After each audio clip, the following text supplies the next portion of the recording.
In the bustling courthouse of downtown Chicago, an unusual scene was about to unfold, one that would soon make headlines across the nation. Richard Thompson, a 45-year-old real estate mogul known for his luxurious developments and controversial business practices, strode into courtroom 7B as if he owned it. His Italian leather shoes clicked against the polished floor, and his tailored suit probably cost more than what most people made in a month. The atmosphere in the courtroom was already tense that morning. Judge Patricia Henderson, a highly respected figure in the legal community with over 2 decades of experience, sat behind the bench. She had earned her reputation through unwavering fairness and dedication to justice, regardless of who stood before her. As the bailiff called the court to order, Thompson's demeanor immediately caught everyone's attention. While others rose respectfully, he remained seated, casually scrolling through his phone. His attorney, visibly uncomfortable, quietly urged him to stand, but Thompson merely rolled his eyes. "Mr. Thompson," Judge Henderson's voice carried clearly across the courtroom, "in this courtroom, we observe certain protocols. Please stand when addressing the court." Thompson finally looked up, a smirk playing across his face. "I'm quite comfortable here, thanks," he drawled, making it clear that his disrespect was intentional. The gallery fell silent. Even the court reporter's fingers froze above her keyboard. Judge Henderson's expression remained neutral, but her eyes narrowed slightly as she studied the man before her. "Mr. Thompson, you are here today facing charges of tax evasion and fraud, charges that could carry significant consequences. Your current behavior suggests you don't grasp the seriousness of your situation." Thompson's response would soon become infamous. He leaned back in his chair, looked directly at Judge Henderson, and said, "With all due respect, Your Honor, I don't take orders from." He paused deliberately, his implication clear to everyone present. The courtroom erupted in shocked murmurs. His own attorney went pale, immediately trying to damage control, but the damage was done. Judge Henderson raised her gavel, bringing immediate silence to the room. What happened next would demonstrate why Judge Henderson had earned her reputation for being both fair and formidable. She didn't raise her voice. She didn't show anger. Instead, she spoke with a calm that was more powerful than any display of rage could have been. "Mr. Thompson, your words and actions today speak volumes about your character, but they say nothing about mine. I've dealt with disrespect before, and I'll likely deal with it again. However, what concerns me more is your apparent belief that you are somehow above the law and its representatives." She paused, allowing her words to sink in. The tension in the courtroom was palpable. Every eye was fixed on the exchange unfolding before them. "Your behavior today has not only shown contempt for this court but has demonstrated precisely the kind of attitude that likely led to the charges you're facing. This court hereby finds you in contempt, and you will be remanded to custody immediately." Thompson's smirk finally faltered. For the first time, uncertainty crept into his expression as 2 court officers approached him. His attorney frantically began citing legal precedents, but Judge Henderson wasn't finished. "Furthermore, given your obvious disdain for these proceedings, I'm ordering a complete audit of all your financial records for the past 10 years, to be conducted by an independent firm of the court's choosing. If you believe yourself above the law, Mr. Thompson, you'll have ample time to reconsider that position from the county jail while we thoroughly examine every aspect of your business dealings." The reality of his situation finally seemed to dawn on Thompson. His face flushed red as the officers took his arms, and his designer suit suddenly looked less impressive as he was led away in handcuffs. The story quickly spread beyond the courthouse walls, reaching local news outlets by lunch and national ones by dinner. It wasn't just about a wealthy man facing consequences, it was about justice being blind to privilege and prejudice, about respect being earned rather than bought, and about one judge's unwavering commitment to upholding the law, regardless of who stood before her. But this was only the beginning. No one in that courtroom could have predicted how this incident would spark a larger conversation about privilege, respect, and accountability in the American justice system. As Thompson spent his first night in a cell that was decidedly less comfortable than his penthouse apartment, the wheels of justice were already turning, setting in motion a chain of events that would impact far more than just one wealthy developer's life. The days following Richard Thompson's dramatic courtroom confrontation sent shockwaves through Chicago's business and legal communities. As he adjusted to life in a standard county jail cell, the story of his disrespect and subsequent punishment gained momentum across social media platforms and news outlets nationwide. Inside his cell, Thompson's world had shrunk to a 8 by 10 foot space with a metal bed, a simple desk, and a stainless steel toilet sink combination. His Italian wool suit had been replaced by an orange jumpsuit, and his expensive watch was now sitting in a property bag. The reality of his situation was finally starting to sink in. Meanwhile, Judge Henderson's ordered audit was already unveiling troubling patterns in Thompson's business empire. A team of forensic accountants, led by the renowned investigator David Chen, began discovering a web of suspicious transactions that stretched far beyond simple tax evasion. "What we're seeing here," Chen explained to the district attorney's office, "is a pattern of systematic financial manipulation that's been carefully hidden beneath layers of legitimate business dealings." His team had already flagged numerous offshore accounts and shell companies that seemed designed to conceal millions in unreported income. The media coverage intensified as more details emerged. Local newspaper headlines read, "Thompson's Empire, Built on Sand," and "Judge's Bold Stand Uncovers Deeper Financial Scandal." But it wasn't just the financial revelations that caught public attention. It was the way the story resonated with people's growing frustration with wealthy individuals appearing to play by different rules. Back in the courthouse, Judge Henderson continued her daily duties with the same professional demeanor she'd always shown. However, her colleagues noticed a subtle increase in the respect she commanded. Young law clerks watched her with admiration, and even the most experienced attorneys seemed to stand a little straighter in her courtroom. One morning, about a week after the incident, Judge Henderson arrived at the courthouse to find her office filled with letters of support from across the country. Many were from young law students and junior judges who saw her actions as a blueprint for maintaining dignity and fairness in the face of disrespect. "Your Honor," one letter read, "watching you handle that situation showed me what true judicial authority looks like. It's not about power or intimidation. It's about upholding the law with dignity and ensuring justice is served equally." Thompson's business partners, meanwhile, were scrambling to distance themselves from the growing scandal. The audit had begun to reveal connections that made many nervous. High-profile real estate developers and investors who had once proudly associated with Thompson were now refusing to take calls from reporters asking about their business relationships. In the county jail, Thompson's transformation was beginning, though not in the way he might have expected. His cellmate, a former accountant serving time for insurance fraud, watched with a mixture of amusement and sympathy as Thompson struggled to adjust to his new reality.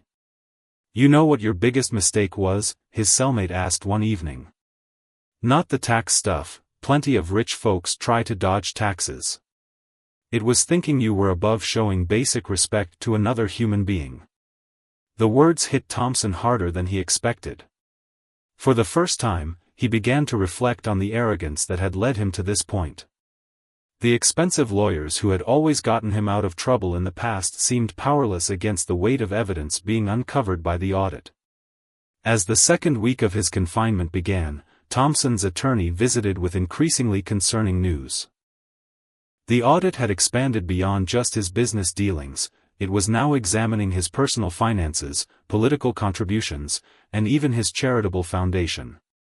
Every rock the investigators turned over seemed to reveal another questionable transaction. "They're not just finding evidence of tax evasion," his attorney explained, looking tired and frustrated. "They're uncovering what appears to be a years-long pattern of financial misconduct. The contempt charge that put you in here might end up being the least of your problems." The irony wasn't lost on anyone. If Thompson had simply shown basic respect in court that day, many of these issues might have remained buried beneath careful accounting and clever lawyers. His moment of prejudice and arrogance had triggered a domino effect that threatened to bring down everything he'd built. Public interest in the case continued to grow, with legal experts and social commentators using it as a launching point for broader discussions about accountability in the justice system. Several prominent legal journals published analyses of Judge Henderson's handling of the situation, praising her measured response and the way she had used existing legal frameworks to ensure justice was served. Local community organizations began organizing courthouse rallies, not in protest but in support of equal justice. Signs reading, "Respect has no price tag" and "Justice sees no privilege" became common sights outside the courthouse steps. What had started as a simple contempt charge was evolving into a symbol of something much larger. The case also caught the attention of state and federal regulatory bodies. The SEC had taken notice of some of the audit's preliminary findings, and there were whispers about potential federal investigations being launched. Thompson's empire, built over decades, was showing cracks that threatened to bring the whole structure tumbling down. As the second week drew to a close, Thompson's attorney arranged another meeting with Judge Henderson's office, this time with a very different tone. Gone was the arrogant real estate mogul who had smirked his way through his first appearance. In his place was a man beginning to understand the true cost of his actions. The story was far from over, but already it had become clear that this wasn't just about one wealthy man's disrespect for a judge. It was about the moment when privilege collided with principle, and principle won.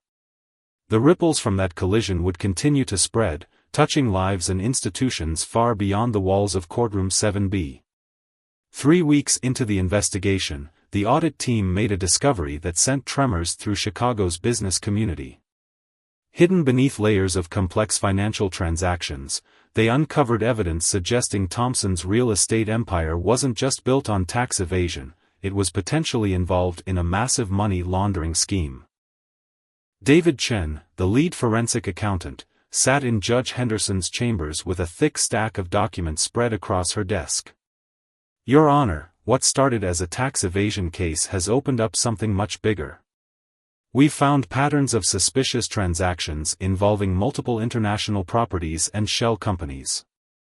The judge listened intently, her years of experience allowing her to grasp the significance of what was being presented. "How far does this extend, Mr. Chen?"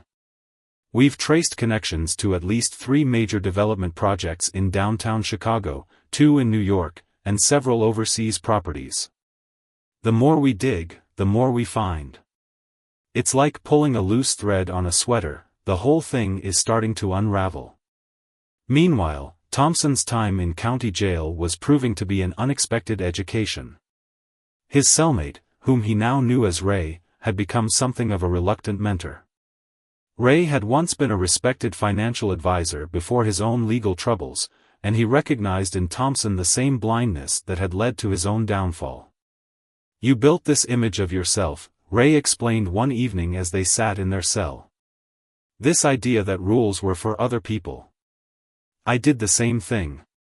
Convinced myself I was smarter than everyone else, that normal rules didn't apply to me. Know what I learned? The higher you build that tower of privilege, the harder it falls." Thompson spent many sleepless nights on his narrow bunk, reflecting on how his life had spiraled so dramatically from one moment of arrogance. The daily routine of jail life, the strict schedules, the bland food, the complete loss of autonomy, served as a constant reminder of how far he had fallen. Outside the jail walls, the story had taken on a life of its own. Legal professors were using the case in their ethics classes, discussing how one judge's firm stance against disrespect had led to the unraveling of what might be one of the largest financial scandals in the city's history. Judge Henderson's approach to the case became a topic of study in itself. She had managed to address both the immediate contempt of court and create an opening for a broader investigation, all while maintaining absolute professionalism. Legal experts noted how she had used the power of her position not for retribution, but for justice. The investigation's expanding scope brought new players into the drama. Federal prosecutors had taken notice, and rumors circulated about potential RICO investigations. Thompson's business associates began to worry about their own exposure, and several came forward voluntarily to provide information to investigators. One morning, about a month into his confinement, Thompson received an unexpected visitor. It was Mrs. Chen, an elderly woman who had been one of his first tenants when he started in real estate 30 years ago. She had recently been evicted from one of his properties due to rent increases he had approved without a second thought. "I wanted to see you," she said, her voice gentle but firm. "I lived in that building for 28 years. My children grew up there. When your father owned it, he understood that a building wasn't just property, it was people's homes. When did you forget that?" The conversation left Thompson shaken. Memories of his early days in real estate flooded back, working with his father, learning the business, and most importantly, learning about the responsibility that came with it. Somewhere along the way, he had lost sight of those lessons. The audit team's work continued to unveil troubling patterns. They discovered that Thompson's companies had systematically targeted historically disadvantaged neighborhoods for predatory development practices. Properties were bought cheap, residents pushed out through various pressure tactics, and buildings flipped for massive profits. The irony, one investigator noted, is that his disrespect in court that day was just the visible tip of a much larger pattern of disrespect, one that had been affecting thousands of lives for years. Judge Henderson's chambers received a letter from a group of former Thompson property residents. They shared stories of their communities being torn apart by his business practices, of families displaced and neighborhoods destroyed. The letter ended with a simple thank you, not just for holding him accountable for his courtroom behavior, but for inadvertently giving voice to those who had suffered under his business practices for years. The media coverage evolved as well. What had started as a story about courtroom drama had developed into an examination of how wealth and privilege often operated above the law, and what it took to bring such operations into the light. Thompson's legal team was in crisis mode. The evidence being uncovered by the audit was overwhelming, and their client's position was growing more precarious by the day. They began exploring plea deal options, but the scope of the crimes being uncovered made negotiation difficult. In his cell, Thompson started keeping a journal, something Ray had suggested might help him process everything that was happening. One entry read, "I spent my life building walls, walls of money, walls of influence, walls between myself and the consequences of my actions. It took losing everything to realize these walls weren't protecting me, they were imprisoning me." The case's impact rippled through Chicago's business community. Other wealthy developers and business owners began voluntarily reviewing their practices and making changes. Nobody wanted to be the next Richard Thompson, and the threat of a court-ordered audit proved to be a powerful motivator for compliance. Judge Henderson continued her duties with the same quiet dignity she had always shown, but her courtroom had become something of a legend. Lawyers noted that the level of professionalism and respect had never been higher, and even the most privileged defendants made sure to observe proper courtroom protocol. As the month drew to a close, the full scope of what had been set in motion that day in courtroom 7B was becoming clear. What had started as a moment of prejudice and disrespect had led to the exposure of systemic issues that had plagued the city for years. The story wasn't just about one man's fall from grace, it was about the power of accountability and the importance of treating every person, regardless of their position, with basic human dignity. 6 weeks into the investigation, the case took an unexpected turn when federal prosecutors announced they were joining forces with local authorities. The U.S. Attorney's Office had been quietly monitoring the situation, and the evidence uncovered by Judge Henderson's ordered audit had convinced them to take action. The announcement came during a packed press conference outside the federal building. U.S. Attorney Robert Walsh stood before a forest of microphones, his expression grave as he addressed the gathered reporters. What began as a local tax evasion case has revealed patterns of behavior that demand federal attention. We're looking at potential violations of the RICO Act, wire fraud, and multiple instances of money laundering. Inside his cell, Thompson watched the press conference on the small TV in the common area. Ray sat beside him, both men silent as they listened to the prosecutors outline the expanding case. The list of potential charges seemed endless, each one carrying years of potential prison time. "You know what's interesting?" Ray said finally, breaking the silence. "All of this started because you couldn't show basic respect to another human being. Everything else. All these charges, all these investigations, they were already there, just waiting to be discovered. But it took that one moment of arrogance to bring it all down. The federal involvement brought new resources and capabilities to the investigation. Teams of FBI forensic accountants joined Chen's group, and their combined efforts began uncovering connections that stretched far beyond Chicago's city limits. One particularly troubling discovery involved a pattern of political donations made through various shell companies. These donations appeared to have been used to influence zoning decisions and building permits, creating a web of political corruption that threatened to engulf several city officials. Judge Henderson's original decision to order the audit was now being hailed as a masterclass in judicial wisdom. Legal experts noted how she had used her authority not just to punish contempt, but to create an opening for justice to take its natural course. "What Judge Henderson did," explained a prominent legal scholar in a television interview, "was remind us that true justice isn't about revenge or punishment, it's about accountability and transparency." She could have simply punished Thompson's disrespect with a fine or a few days in jail. Instead, she chose a path that allowed the truth to come to light. The impact on Chicago's real estate community was immediate and far-reaching. Property developers who had operated in Thompson's shadow for years suddenly found themselves under scrutiny. Several came forward voluntarily, hoping to get ahead of potential investigations.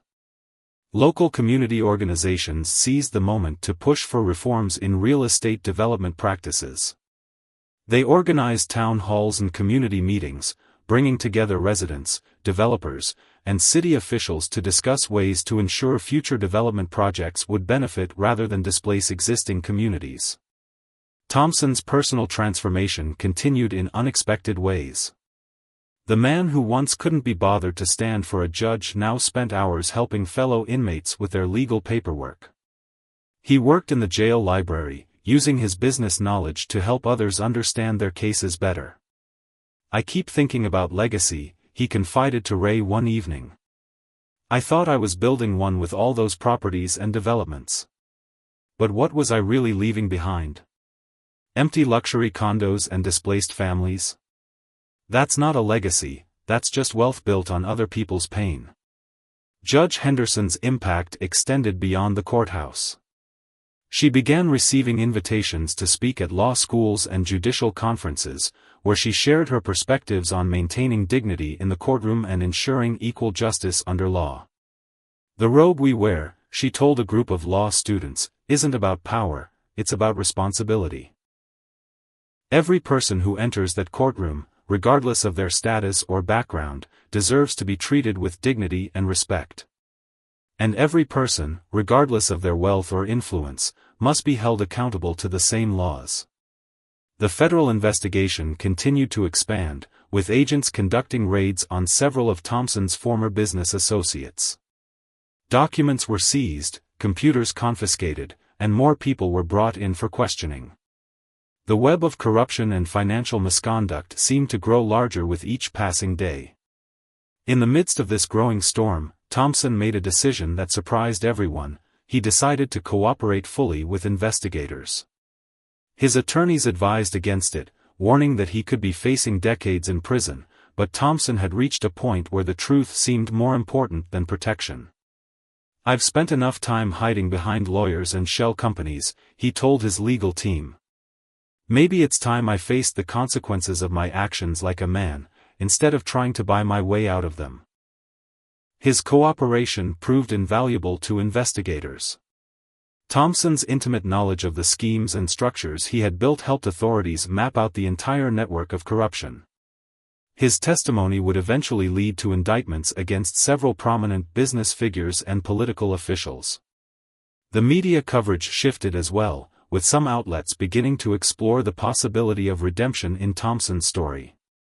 While no one excused his past actions or his courtroom behavior, his willingness to take responsibility and help expose broader corruption earned him a measure of respect. Community activists who had long fought against predatory development practices saw the case as a turning point. "For years, we tried to tell people what was happening in our neighborhoods," said one community leader. "Now, finally, everyone can see the truth." And it all started because one judge refused to let disrespect slide. Judge Henderson continued to preside over her courtroom with the same quiet dignity that had characterized her entire career. But there was a noticeable difference in how people treated her court now. The respect shown wasn't born of fear or intimidation, but of genuine admiration for a judge who had demonstrated that justice truly could be blind to wealth and status. As the second month of investigations drew to a close, the case had become a watershed moment in Chicago's legal and business history. It represented more than just the fall of one wealthy man or the exposure of corruption. It had become a symbol of how justice, when properly applied, could pierce through even the most carefully constructed facades of privilege and power. The story was far from over, but already it had changed the landscape of the city in ways few could have predicted. And it all began with a simple choice, a choice between showing respect or disdain, between acknowledging common humanity or clinging to prejudice. Thompson's choice that day had set in motion events that would reshape not just his life, but the lives of countless others throughout the city. As autumn descended on Chicago, the federal courthouse became the center of what the media had dubbed the Thompson trials. The case had expanded far beyond its original scope, with multiple defendants facing charges ranging from money laundering to corruption. The morning of the first trial brought a scene that looked more like a Hollywood movie than a typical court proceeding. Television crews lined the courthouse steps, their cameras trained on the entrance as a steady stream of dark SUVs delivered defendants, attorneys, and witnesses. Inside, the main courtroom was packed with journalists, legal observers, and members of the public who had lined up before dawn to secure a seat. Thompson, now thinner and grayer than he'd been 3 months ago, sat in a holding cell waiting to give his testimony. His cooperation agreement had been finalized, and he was about to take the stand against some of his former associates, people he had once considered friends and allies. "You ready for this?" Ray had asked him that morning before he left the county jail.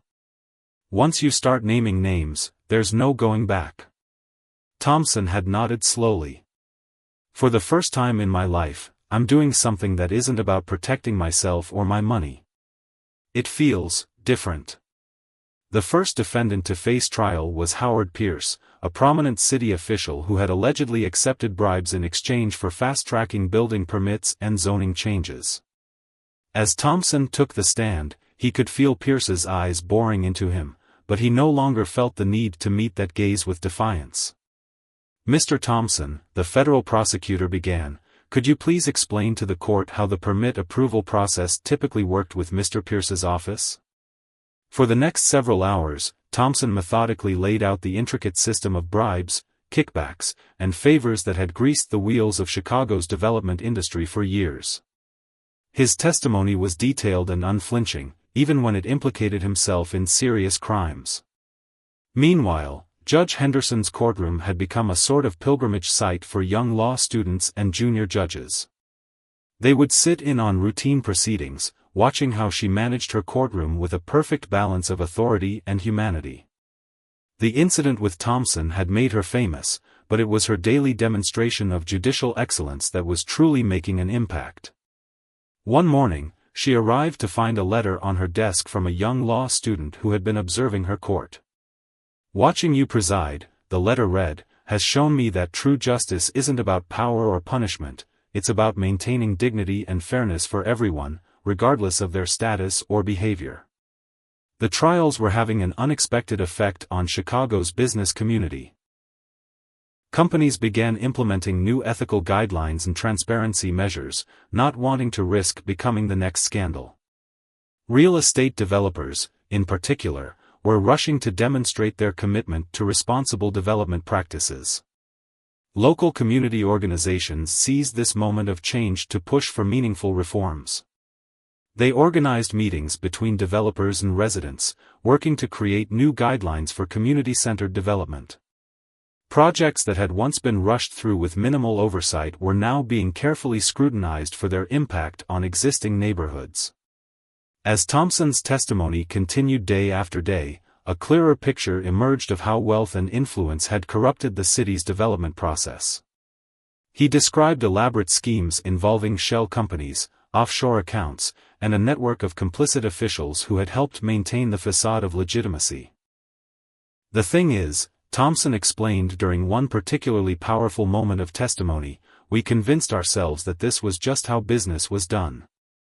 We called it greasing the wheels or expediting the process, but really, we were stealing from the communities, stealing from the city, stealing from everyone who played by the rules. The impact of the trials reached far beyond Chicago.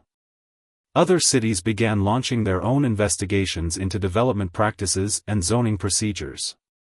The Henderson effect, as some were calling it, was leading to a nationwide conversation about accountability in real estate development and local government. Judge Henderson herself remained characteristically modest about her role in sparking these changes. When asked about it during a rare media interview, she simply said, "Sometimes, justice requires us to look beyond the immediate offense to see the larger picture." In Mr. Thompson's case, his disrespect in court was a symptom of a much deeper problem, one that needed to be addressed for the good of the entire community. Back in the county jail, Thompson spent his evenings helping other inmates understand their legal situations. He had become something of a jailhouse lawyer, using his knowledge of the system, now from both sides, to help others navigate their cases. "The funny thing is," he told Ray one evening, "I feel more useful now than I ever did when I was building million-dollar condos. At least now I'm actually helping people instead of just helping myself." The prosecution team was methodically working its way through the list of defendants, with Thompson's testimony proving crucial in case after case. His detailed knowledge of the schemes, combined with the documentary evidence uncovered by the audit, was creating an virtually unassailable case against his former associates. But perhaps the most significant impact was happening quietly, in communities across Chicago. Residents who had long felt powerless against big developers were finding their voices. Community organizations were being invited to participate in development planning meetings, and their input was actually being taken seriously. The city council, spurred by the revelations from the trials, began working on new regulations for real estate development. These included stronger oversight measures, mandatory community impact studies, and stricter penalties for violations. The era of unchecked development appeared to be coming to an end. Judge Henderson's approach to justice was being studied in law schools across the country. Her decision to order the audit rather than simply punishing Thompson's contempt was being held up as an example of judicial wisdom, using the power of the court not just to punish misconduct, but to address its root causes. As the fifth month of trials drew to a close, the transformation in Chicago's business and legal community was undeniable. The old networks of influence and corruption were being dismantled, replaced by new systems of accountability and transparency. And it had all started with one moment of disrespect in a courtroom, and one judge's determination to see justice served properly. Thompson's own transformation continued. The man who had once seen himself as above the law was now its most effective advocate for change. His testimony wasn't just bringing down corrupt officials and developers, it was helping to build a new foundation for how business would be done in the city. As winter settled over Chicago, the verdicts began rolling in. One by one, Thompson's former associates faced the consequences of their actions. Howard Pierce, the city official whose trial had started it all, was found guilty on all counts. The jury had deliberated for less than 6 hours before returning their verdict. The courtroom fell silent as the forewoman read out the decision. Pierce, who had maintained his innocence throughout the trial, finally showed emotion as the word "guilty" echoed through the chamber again and again. Each count represented years of potential prison time, and the evidence, supported by Thompson's testimony, had been overwhelming. But Pierce was just the first domino to fall. Over the next few weeks, more verdicts followed. Property developers, city officials, and financial advisors who had been part of Thompson's network faced their own moments of reckoning. The conviction rate was nearly perfect, thanks to the meticulous work of the federal prosecutors and the mountain of evidence that had started with Judge Henderson's ordered audit. Thompson watched the proceedings from the county jail, following each verdict through news reports and conversations with his attorneys. His cooperation had been substantial, and prosecutors were recommending a reduced sentence, but he still faced significant prison time. "You know what's strange?" he said to Ray during one of their last conversations before Ray's release. "I actually feel more free now than I did when I was out there living in my penthouse. All that money, all those connections, they were just golden handcuffs." The impact of the trials extended far beyond the courtroom. Chicago's City Council, spurred by public demand, passed a comprehensive reform package dubbed the Henderson Accountability Act. The new legislation established strict oversight of real estate development, required community input on major projects, and created an independent commission to monitor zoning decisions. Judge Henderson herself had become a reluctant symbol of judicial integrity. Law schools were already incorporating the Thompson case into their ethics curriculum, using it as a prime example of how proper judicial authority could be wielded to address systemic issues. One morning, she received a letter from a group of first-year law students. "Your handling of the Thompson case," they wrote, "showed us that being a judge isn't just about knowing the law, it's about having the wisdom to apply it in ways that serve true justice." The changes in Chicago's business community were equally profound. Real estate developers who had once operated in the shadows now found themselves under intense scrutiny. Many embraced the new transparency, working to rebuild trust with the communities they had once exploited. Community organizations that had long fought against predatory development practices were finally seeing their efforts bear fruit. New development projects were being planned with genuine community input, and affordable housing requirements were being strictly enforced. "It's like night and day," remarked one community leader during a town hall meeting. "A year ago, these developers wouldn't even return our calls. Now they're asking for our input before they even draw up plans." As the trials wound down, attention turned to Thompson's own sentencing. Despite his cooperation, he still faced serious charges. The day of his sentencing hearing brought him back to where it all began, Judge Henderson's courtroom. The scene was markedly different from his first appearance. This time, Thompson stood respectfully as the judge entered. His designer suit had been replaced by prison garb, but he carried himself with a dignity that had nothing to do with expensive clothes or social status. Judge Henderson studied him carefully before speaking. "Mr. Thompson, when you first appeared in my courtroom, you showed contempt not just for me, but for the entire system of justice. Your behavior that day led to the unraveling of a corrupt network that had plagued this city for years. In an ironic way, your worst moment led to what might be your greatest contribution to society." She paused, letting her words sink in. "Your cooperation has been substantial and has helped bring many others to justice. However, your own crimes cannot be ignored. They represent years of systematic exploitation and corruption that harmed countless lives." The sentence she handed down was significant, 15 years in federal prison, but far less than what Thompson might have faced without his cooperation. As he was led away, he turned to face the judge one last time.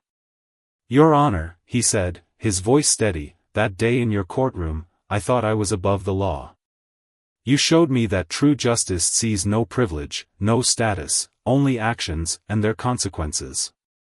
Thank you for teaching me that lesson, even if I learned it the hard way." The impact of the case continued to ripple outward. Other cities began examining their own development practices, looking for similar patterns of corruption. The Henderson model of judicial oversight became a template for courts dealing with complex financial crimes. Local communities began seeing real changes. Development projects that had been rushed through with minimal oversight were now being carefully reviewed. Displaced residents were being offered fair compensation and relocation assistance. The power dynamic between developers and communities had shifted significantly. Judge Henderson's influence extended beyond Chicago.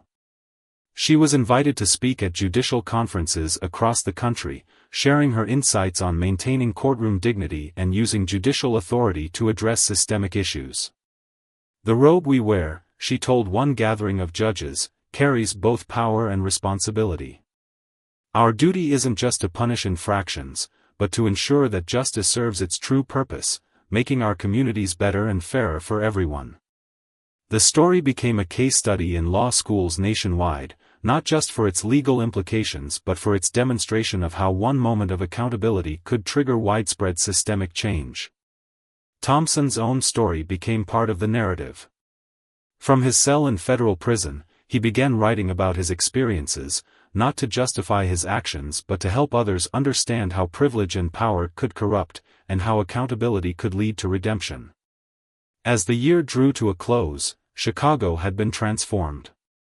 The old networks of corruption had been dismantled, replaced by new systems of accountability and transparency. Real estate development was now viewed not just as a business venture, but as a responsibility to the community.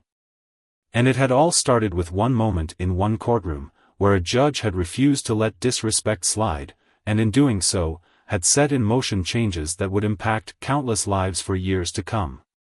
1 year after the fateful day in Courtroom 7B, Chicago had become a model for urban development reform across the nation. The changes that had begun with one judge's stand against disrespect had cascaded through the city's institutions, creating lasting transformations that few could have predicted. Thompson, now serving his sentence in a federal prison in Minnesota, had become an unlikely advocate for reform. His writings about corporate accountability and the dangers of unchecked privilege were being published in leading legal journals. Universities invited him to speak to their business ethics classes via video link, where he shared his journey from arrogance to accountability. "The hardest part," he told a class at Northwestern University's business school, "wasn't losing my freedom or my wealth. It was facing the truth about who I had become and the harm I had caused. Real privilege isn't about being above the law, it's about having the opportunity to make things right when you've done wrong." In Chicago, the Henderson Accountability Act was showing remarkable results.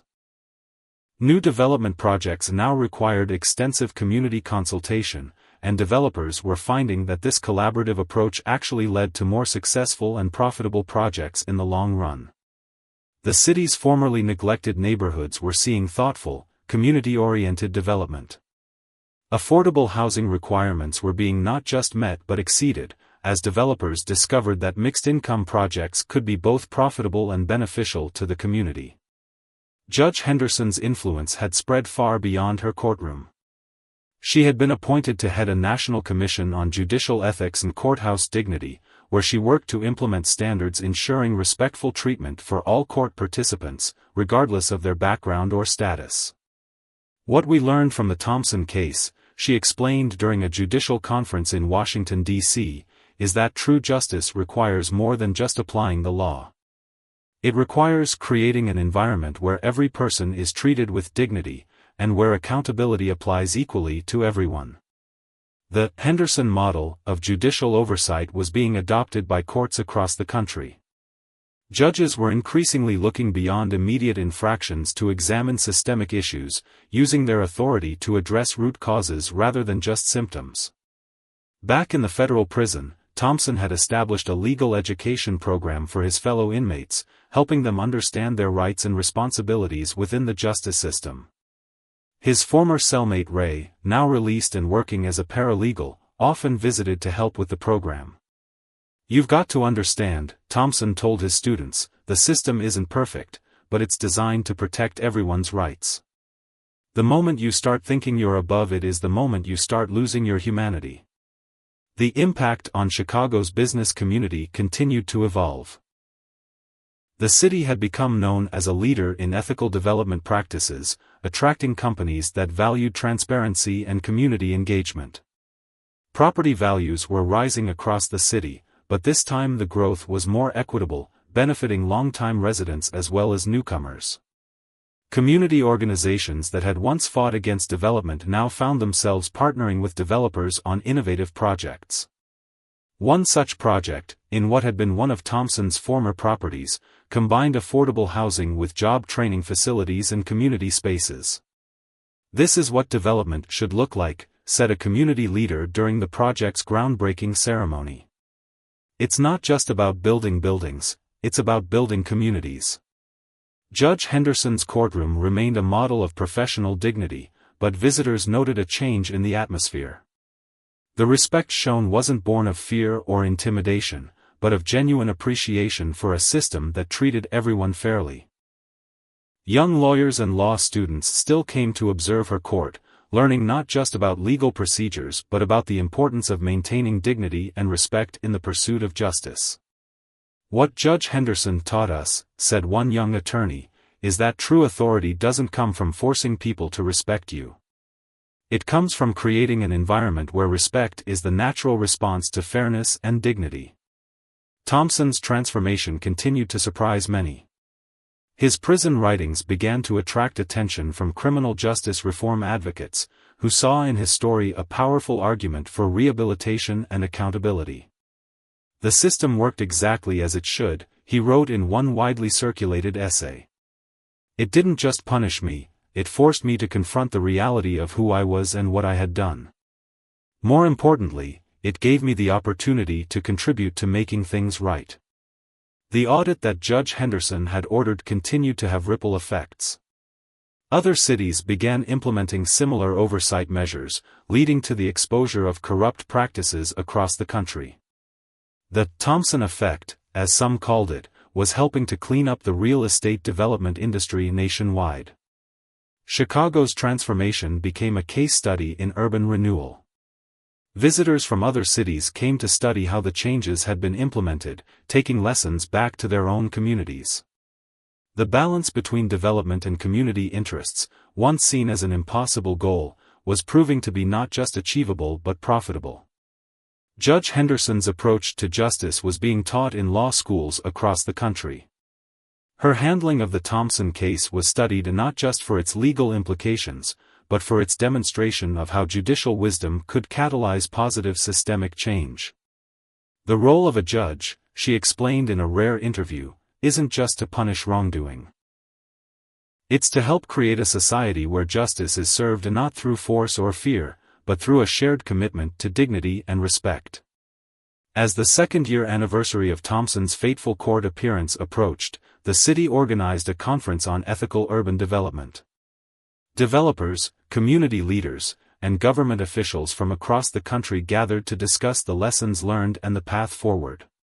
Thompson participated via video link from prison, his appearance a powerful reminder of both the costs of corruption and the possibility of redemption. His message to the conference was simple but profound. "What I learned from Judge Henderson, and what I hope others can learn without having to go through what I did, is that true success isn't measured by what you can get away with. It's measured by what you can contribute to making things better." The story of the wealthy defendant who disrespected a judge had become more than just a cautionary tale. It had become a catalyst for change, a demonstration of how justice, when properly administered, could transform not just individuals but entire communities. And in Courtroom 7B, Judge Henderson continued her work, treating each person who appeared before her with the same dignity and respect, knowing that in every case, no matter how small, lay the potential for transformation. 5 years after the day Richard Thompson refused to stand in Judge Henderson's courtroom, Chicago had become unrecognizable in the best possible way. The transformation that had begun with one moment of disrespect had rippled out to touch every corner of the city, creating lasting change that would define a new era in urban development and judicial accountability. Thompson, now in his 5th year of federal prison, had earned the respect of both inmates and staff through his commitment to legal education and reform. His prison program had helped hundreds of inmates understand their rights and responsibilities within the justice system, and many had gone on to become advocates for reform in their own communities. On a crisp autumn morning, he received an unexpected visitor. Judge Henderson herself had come to see him, having obtained special permission for the visit. Their meeting, observed by prison staff, was a powerful moment of reflection for both. "Your Honor," Thompson said, standing respectfully as she entered the prison meeting room, "I've wanted to thank you properly for a long time now. Not for punishing me, but for seeing something that needed to change and having the courage to address it." Judge Henderson studied the man before her, so different from the arrogant figure who had smirked in her courtroom years ago. "Mr. Thompson, sometimes the greatest service we can do for society is to hold up a mirror to its flaws. Your actions that day, and everything that followed, helped create change that was long overdue." The changes in Chicago had indeed been remarkable. The Henderson Accountability Act had been expanded and strengthened, becoming a model for cities across the nation. Real estate development had been transformed from a source of community displacement to a tool for community empowerment. One of Thompson's former properties, a massive downtown development that had once been a symbol of excess, had been reimagined as a mixed-use community hub. The project, now called Henderson Commons, combined affordable housing with small business spaces, community centers, and green areas.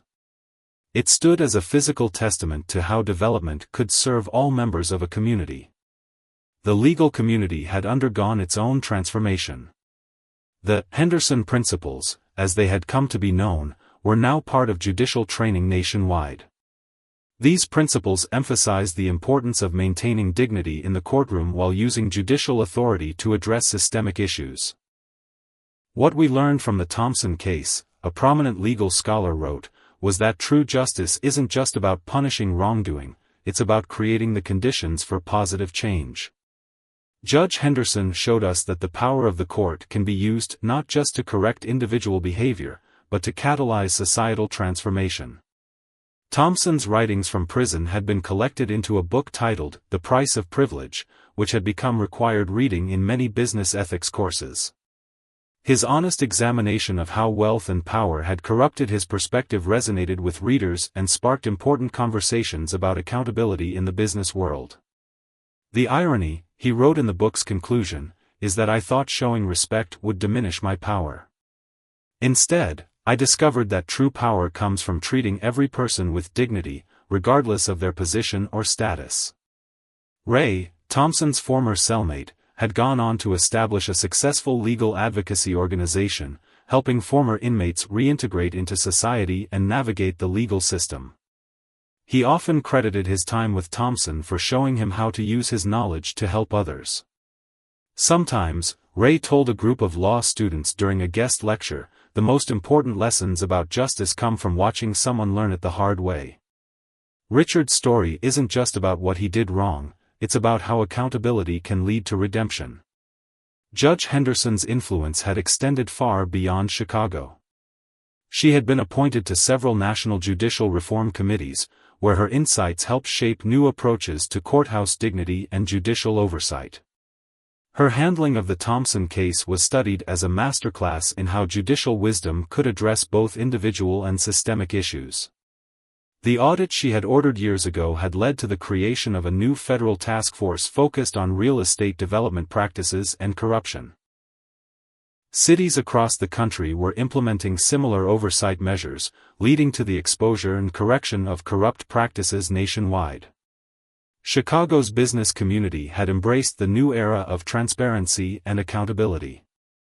The city had become known as a leader in ethical development practices, attracting companies that valued community engagement and sustainable growth. Property values had stabilized across the city, with growth benefiting both new investors and longtime residents. Community organizations that had once fought against development now had a seat at the table in every major project. The adversarial relationship between developers and communities had been replaced by genuine collaboration, leading to projects that served everyone's interests. "What we're seeing," explained a urban planning expert, "is a new model of development that proves profit and social responsibility aren't mutually exclusive." Chicago has shown that when you do development right, with transparency, accountability, and respect for all stakeholders, everyone benefits. As Thompson approached the halfway point of his sentence, his transformation had become a symbol of the possibility of redemption. His prison education program had been adopted by other facilities, and his approach to teaching legal rights and responsibilities was being studied by criminal justice reform advocates. Judge Henderson's courtroom remained a model of professional dignity, but visitors noted that the respect shown there had evolved into something deeper than mere protocol. It was a respect born of understanding that justice worked best when it served everyone equally.